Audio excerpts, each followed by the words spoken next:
Sarah makes $95,000 a year as a marketing manager. She's intelligent, educated, reads financial news regularly, and understands compound interest. She knows she should max out her 401k, build an emergency fund, and avoid high-interest debt. She's read the books. She's listened to the podcasts. She knows what to do. And yet, at 36 years old, she has $4,200 in her savings account, $11,000 in credit card debt, and contributes just 3% to her retirement account, barely enough to get her employer match. When she looks at her finances, she feels a combination of shame and confusion. She's not stupid. She's not financially illiterate. She knows better. So why doesn't her behavior match her knowledge? The answer isn't what you'd expect. Sarah's problem isn't a lack of information. It's not that she needs another budgeting app or a better savings plan. Her problem is psychological. And understanding the psychology behind her financial decisions explains more about why people struggle with money than any spreadsheet or investment strategy ever could. My name is Fad, and I spend way too much time thinking about why intelligent people consistently make financial decisions that contradict what they know to be true. If you're someone who understands personal finance intellectually but still finds yourself making choices that undermine your long-term financial security, make sure to hit the subscribe button and give this video a thumbs up if this helps you out. Here's the uncomfortable truth about personal finance. Knowledge doesn't determine behavior. You can know exactly what you should do with money and still do the opposite. You can understand that carrying credit card debt at 22% interest is financial suicide and still only make minimum payments. You can know that you need 6 months of expenses saved and still spend your bonus on a vacation. This isn't a knowledge gap, it's a behavior gap. And the behavior gap exists because money decisions aren't made in a rational vacuum. They're made by human beings with emotions, biases, past experiences, social pressures, and psychological patterns that have nothing to do with math. Sarah knows she should save more, but every month when she gets paid, something happens. She sees the money in her account and feels a sense of relief, a sense of having enough. Then she thinks about the things she's been putting off, the dinner with friends she skipped last month, the new work clothes she needs, the small repairs around the apartment. None of it feels extravagant, none of it feels irresponsible, it all feels reasonable in the moment. And then, 2 weeks later, her account is lower than she expected, and she's not sure where it went. She didn't blow it on something crazy, she just lived. And living, it turns out, costs more than her budget suggested it would, because budgets are rational and life is not. The problem isn't that Sarah is bad with money. The problem is that personal finance advice treats people like logical machines, when we're actually emotional, social, present-focused beings trying to navigate an economic system that punishes those exact traits. Let's start with some context. The field of behavioral economics, which studies how psychological factors influence economic decisions, really took off in the 1970s with researchers like Daniel Kahneman and Amos Tversky. What they discovered fundamentally challenged the assumption that people make rational financial decisions. They found that humans have predictable cognitive biases. We overweight recent experiences and underweight long-term probabilities. We feel the pain of losing money roughly twice as intensely as we feel the pleasure of gaining it. We make different decisions based on how options are framed, even when the underlying math is identical. We value things we own more than identical things we don't own. We're overconfident in our predictions about the future. All of these biases affect financial behavior in profound ways. And here's the critical part. Being aware of these biases doesn't make you immune to them. Smart people, educated people, people who've literally studied behavioral economics still fall prey to the same psychological patterns. Morgan Housel, in his book The Psychology of Money, makes the point that financial success isn't about intelligence or education, it's about behavior. And behavior is hard to teach, even to smart people, because it's shaped by experiences, emotions, and psychological wiring that often operate below conscious awareness. There's also a structural component. The modern financial system is designed in ways that exploit psychological weaknesses. Credit cards offer rewards that trigger dopamine responses while hiding the true cost of debt. Retailers use psychological pricing, anchoring, and scarcity tactics to encourage spending. Social media creates constant comparison pressure. Advertising is engineered to bypass rational thinking and trigger emotional impulses. Sarah isn't failing in a neutral environment. She's trying to make rational, long-term decisions in a system specifically designed to encourage irrational, short-term behavior. Let's walk through Sarah's actual finances to see where the psychology shows up in the numbers. She makes $95,000 a year. After taxes, that's about $68,000 take-home, or roughly $5,670 per month. Not bad. Objectively, she makes enough to save meaningfully. Her fixed costs are $3,800 per month. Rent is $1,850. Car payment and insurance total $520. Student loan payment is $340. Health insurance after employer contribution is $180. Utilities, phone, and internet come to $210. Subscriptions, streaming, gym membership add up to $95. Credit card minimum payments are $220. Groceries average $385. That leaves $1,870 for everything else. Discretionary spending, savings, unexpected expenses, everything. Now here's where the psychology kicks in. That $1,870 doesn't feel like $1,870. It feels like freedom. After all the fixed obligations are paid, this is her money, and psychologically it feels infinite in a way it isn't. She goes out to dinner twice a week with friends or a date. That's about $480 a month. She buys coffee out most mornings because making it at home adds 10 minutes to her routine and she's already rushed. That's $120 a month. She needs work clothes periodically, personal care items, the occasional Uber, birthday gifts for friends, household items. None of these are huge purchases, but they add up to roughly $650 a month. We're at $1,250 already. She has $620 left. Then her car needs maintenance, $300. Now she has $320. A friend is getting married and she needs to buy a gift and travel to the wedding, $400. She's now $80 over budget, so that goes on the credit card. This cycle repeats monthly with variations. Some months she's closer to even. Other months she goes further into debt. But she never gets ahead because there's always something, and the something always feels legitimate, necessary, unavoidable in the moment. Rationally, she knows she should cut discretionary spending and save that $1,870. But psychologically, each expense is justified individually. The dinners are social connection and networking. The coffee is a small pleasure that makes her morning tolerable. The clothes are professional necessities. The wedding is a non-negotiable social obligation. None of it feels like overspending when it's happening because each decision is isolated. She's not thinking about the cumulative effect. She's thinking about the immediate context. And in the immediate context, every expense makes sense. So why does this happen? Why do intelligent people who know better consistently act against their own financial interests? The first reason is temporal discounting. The human brain values present rewards much more heavily than future rewards. Psychologically, $1,000 today feels significantly more valuable than $1,000 a year from now, even though rationally we know they're the same. When Sarah has money in her account right now, spending it provides immediate gratification.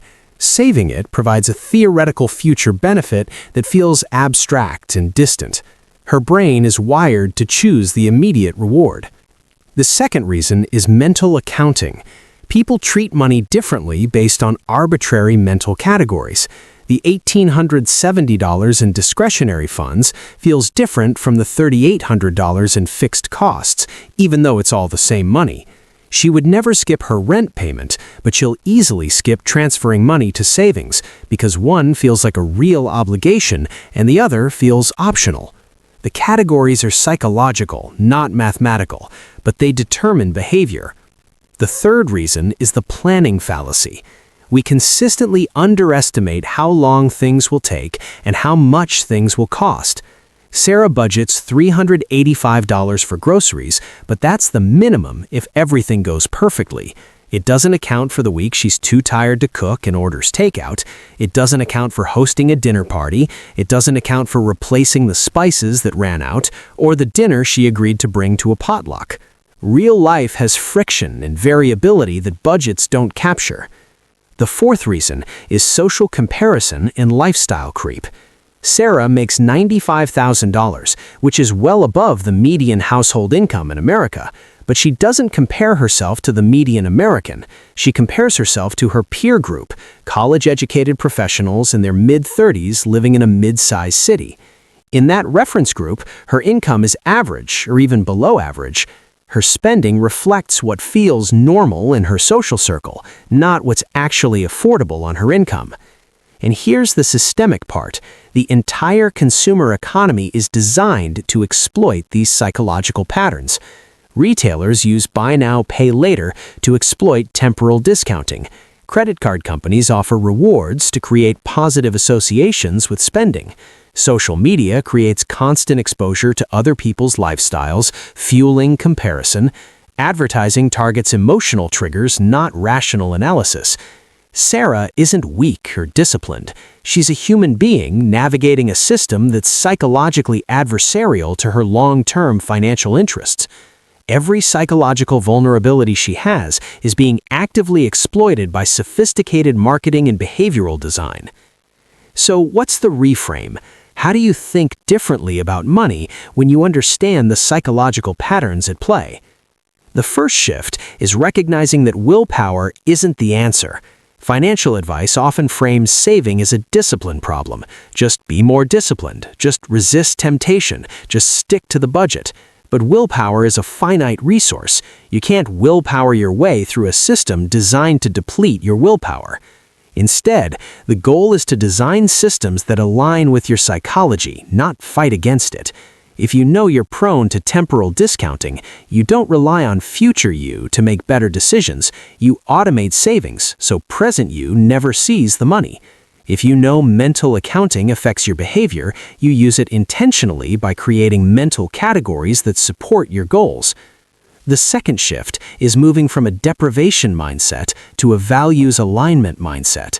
Traditional budgeting feels like restriction. Don't spend on this, cut back on that, say no to everything. That's psychologically exhausting and unsustainable. Instead, the question becomes, what do I actually value, and is my spending aligned with those values? Sarah values social connection. She values professional appearance. She values convenience during stressful mornings. Those aren't wrong values, but she needs to decide if the current cost of pursuing those values is worth the trade-off of financial stress and zero savings. Maybe she decides that dinner with friends twice a week is genuinely valuable and worth the cost, but the morning coffee isn't actually adding much to her life. Or maybe she realizes that spending $480 a month on dinners out is preventing her from traveling internationally, which she values more. The goal isn't to stop spending, it's to spend intentionally on what genuinely matters and cut ruthlessly on what doesn't. The third shift is understanding that money is a tool for buying optionality, not just stuff. When Sarah spends down to zero every month, she's not just failing to save, she's eliminating her options. She can't leave a job she hates because she needs the next paycheck. She can't take advantage of opportunities that require upfront investment. She can't weather unexpected expenses without going further into debt. Savings aren't about deprivation. Savings are about freedom. Every dollar saved is a dollar of future choice. And psychologically, reframing savings as buying freedom rather than denying pleasure makes it easier to prioritize. So what does Sarah actually do? What's the practical framework for someone who understands their psychological patterns and wants to work with them, not against them? Step 1. Automate everything that can be automated. The moment her paycheck hits her account, automatic transfers should move money to savings, retirement contributions should increase to at least 10%, and an extra payment should go to the highest interest debt. This has to happen before she sees the money. The psychological trick is making saving the default and spending the active choice, rather than the reverse. Step 2. Create friction for spending and smoothness for saving. Delete saved credit card information from online retailers. Unsubscribe from promotional emails. Remove shopping apps from her phone. Make spending require effort and conscious decision-making. At the same time, make saving effortless through automation and default settings. Step 3. Use mental accounting intentionally. If she mentally categorizes discretionary money differently than fixed costs, create a separate checking account for discretionary spending. Every month, a fixed amount transfers to that account. When it's gone, it's gone.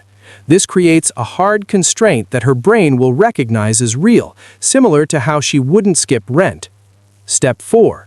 Track spending for awareness, not judgment. Sarah doesn't need another lecture about overspending. She needs to see, in black and white, where her money actually goes versus where she thinks it goes.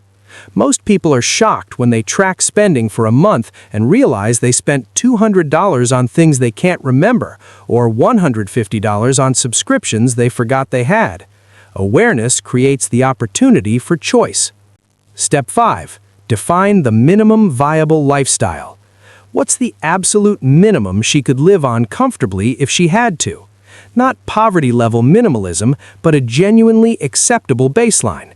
Maybe it's $4,500 a month instead of $5,670. That's her financial floor. Everything above that floor is variable. She can spend it, save it, invest it, or give it away. But the floor is non-negotiable. This creates psychological security while maintaining flexibility. Step 6. Build in guilt-free spending. This is critical and often missed. Budgets that allow zero discretionary spending fail because they're psychologically unbearable. Sarah needs permission to spend money on things she enjoys without feeling like she's derailing her financial future. If she allocates $400 a month to guilt-free spending on whatever she wants, no tracking, no judgment, she's much more likely to control spending in other categories. And finally, Step 7, address the credit card debt with psychological strategy, not just mathematical strategy. Mathematically, she should pay off the highest interest debt first. Psychologically, she might be better off paying off the smallest balance first to get a win and build momentum. The debt avalanche is optimal, the debt snowball is effective. Effective beats optimal if optimal doesn't get executed.